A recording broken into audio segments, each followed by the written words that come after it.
So, what is your distraction today? I've been thinking about this since I got up this morning and doing my reading. And there are a lot of things that distract us from the things we got to do every single day, right?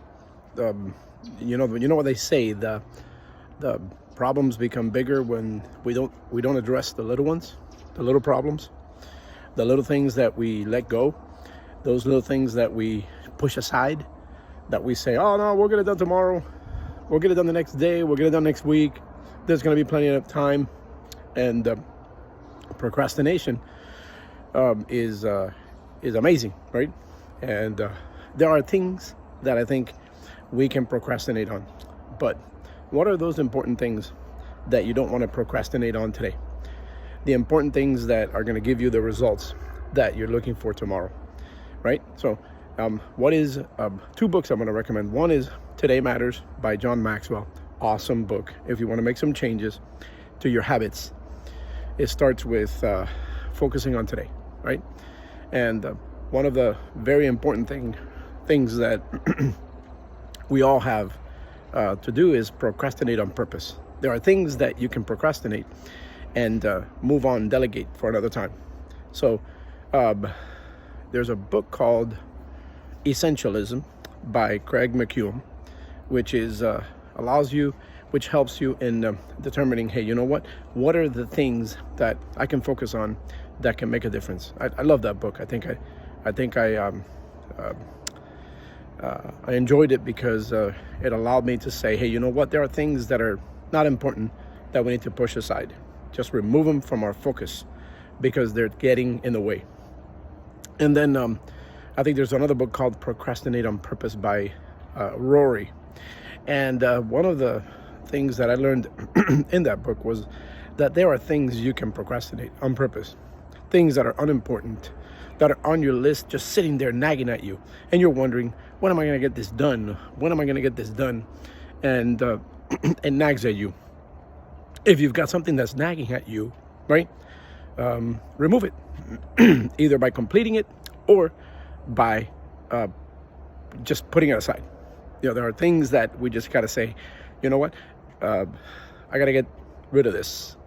I got to remove this from my list because it's in the grand scheme of things, it is unimportant. So I keep telling my friends that, you know what, sometimes we miss opportunities because we're just not looking, right?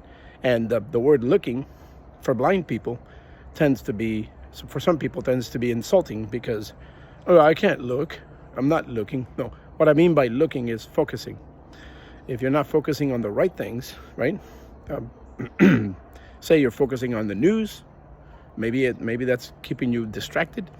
You're focusing on your local news, you're focusing on national news, and it's okay to be informed.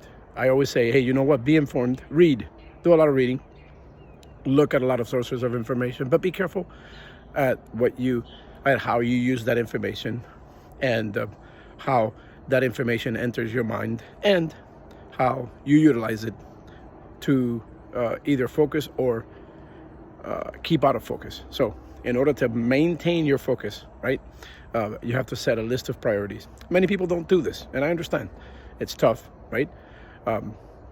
I say that the majority of people don't have a calendar and don't have a to-do list, and that's okay. If you don't have a list of things to do today written down, okay? If they're just committed to memory, these are unimportant things.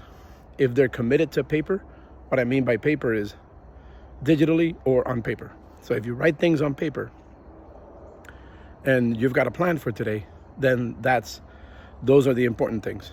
If your plan is in your head, they're not that important, because it's been found that the things that you want to do, if not written down in a proper plan, you know what, are things that are just reactive.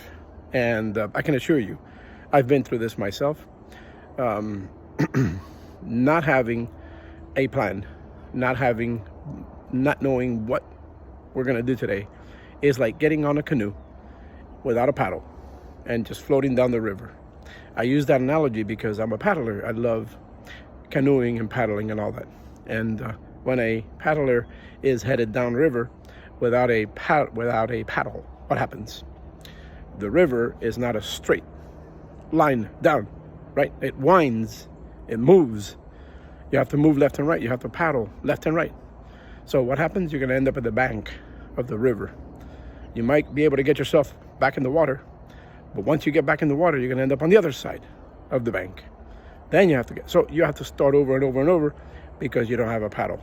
And not having a plan, not having a to-do list, not having a calendar is like sitting in a canoe without a paddle. Have a great day, everybody.